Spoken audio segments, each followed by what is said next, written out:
Hello viewers, welcome to Kaliri Kurichi cinema. இந்த வீடியோவில் நம்ம ரஜினிகாந்த் கூட செந்தில் நடித்த 14 படங்களை பற்றி பார்த்துலாங்க. அதில் பார்ட் 1 பார்ட் 2 நம்ம பிரித்து பார்க்கலாங்க.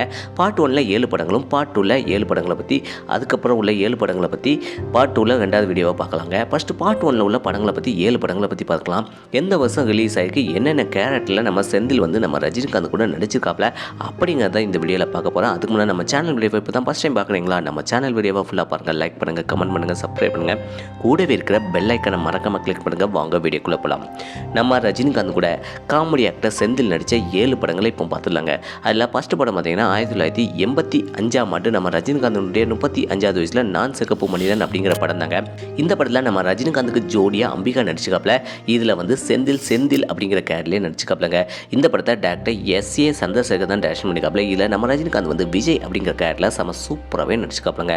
ரெண்டாவது படம் பார்த்தீங்கன்னா 1985ஆம் ஆண்டு நம்ம ரஜினிகாந்தனுடைய 35வது வயசில் யார் அப்படிங்கிற ஒரு திகில் படம் தாங்க. இந்த படத்தில் நிழல் ரவி நடிச்சுக்காப்ல, நளினி நடிச்சுக்காப்ல. இதில் நம்ம ரஜினிகாந்த் வந்து ஹிம்செல்ஃபாக தான் நடிச்சுக்காப்லங்க. இதில் வந்து செந்திலுடைய காமெடி செம சூப்பராகவே இருக்கும். இவர் வந்து ஒரு காலேஜ் ப்ரொஃபஸராக நடிச்சுக்காப்லங்க. இந்த படத்தை சக்தி கண்ணன் வந்து டைரக்ஷன் பண்ணிக்காப்ல. இதில் நம்ம ரஜினிகாந்த் வந்து ஹிம்செல்ஃபாக தான் நடிச்சுக்காப்லங்க. மூணாவது படத்தை பற்றி பார்த்தலாம். மூணாவது படம் 1986ஆம் ஆண்டு நம்ம ரஜினிகாந்தனுடைய 36வது வயசில் கோடைமலை அப்படிங்கிற படம் தாங்க. இந்த படத்தில் ஸ்ரீபிரியா நடித்தாலும் நம்ம ரஜினிகாந்த் வந்து ஹிம்செல்ஃபாக தான் நடிச்சுக்காப்ல. இதில் செந்திலும் நடிச்சுக்காப்லங்க. இந்த படத்தை வந்து முக்தா S. சுந்தர் வந்து டைரக்ஷன் பண்ணிக்காப்ல. நாலாவது படத்தை பற்றி பார்த்தலாம். நாலாவது படம் 1987ஆம் ஆண்டு நம்ம ரஜினிகாந்தனுடைய 37வது வயசில் மனிதன் படம் தாங்க. மனிதன் படத்தில் நம்ம ரஜினிகாந்துக்கு ஜோடியாக வந்து ரூபினி நடிச்சிருக்காப்ல. இதில் செந்தில் வந்து அறிவு அப்படிங்கிற கேரக்டரில் செம சூப்பராகவே காமெடி பண்ணி நடிச்சிருக்காப்லங்க. இந்த படத்தை S.V. முத்துராமன் தான் டைரக்ஷன் பண்ணிக்காப்ல. இதில் நம்ம ரஜினிகாந்த் வந்து ராஜா அப்படிங்கிற கேரக்டரில் நடிச்சிருக்காப்லங்க.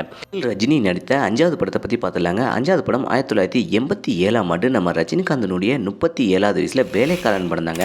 வேலைக்காரன் படத்தில் அமலா நடித்தால் நம்ம செந்தில் வந்து வையாபுரி அப்படிங்கிற கேரக்டரில் செம சூப்பராகவே நடிச்சுக்காப்லங்க. இதில் காமெடியில் செம சூப்பராகவே பண்ணிக்காப்ல ரஜினியும் செந்திலும். இந்த படத்தை S.V. முத்துராமன் தான் டைரக்ஷன் பண்ணிக்காப்ல. இதில் நம்ம ரஜினிகாந்த் வந்து ரகுபதி அப்படிங்கிற கேரக்டரில் செம சூப்பராகவே நடிச்சுக்காப்லங்க. அதுக்கடுத்து 6வது படத்தை பற்றி பார்த்தலாம். 6வது படம் 1990ஆம் ஆண்டு நம்ம ரஜினிகாந்தனுடைய 40வது வயசில் பெரிய இடத்து மாப்பிள்ளை அப்படிங்கிற படம் தாங்க.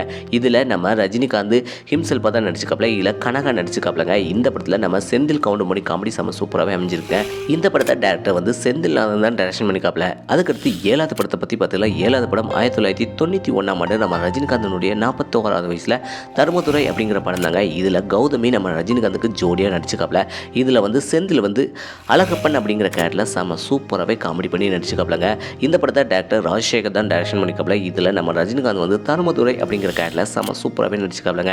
மொத்தம் பார்த்தீங்கன்னா இதில் 7 படங்களை பற்றி பார்த்தாச்சு. நம்ம ரஜினிகாந்த் கூட செந்தில் நடித்த படங்களில் இதுக்கடுத்து இன்னும் 7 படங்களை பார்ட் 2ல் 2வது வீடியோவை பார்த்துடலாங்க. இந்த 7 படத்தில் உங்களுக்கு எந்த படம் பிடிச்சிருக்கு, எந்த படத்தில் நம்ம செந்தில் காமெடி செம சூப்பராக நடிச்சிருக்காப்ல அப்படிங்கிறத மறக்காம கமெண்ட் செக்ஷனில் கமெண்ட் பண்ணுங்கள். இதே போல் சினிமா தகவலை தெரிஞ்சுக்கலாம். கலிரி குறிச்சி சினிமா சப்ஸ்கிரைப் பண்ணுங்கள். கூடவே இருக்கிற பெல் ஐக்கனை மறக்காம கிளிக் பண்ணுங்கள். தேங்க்ஸ் ஃபார் வாட்சிங்.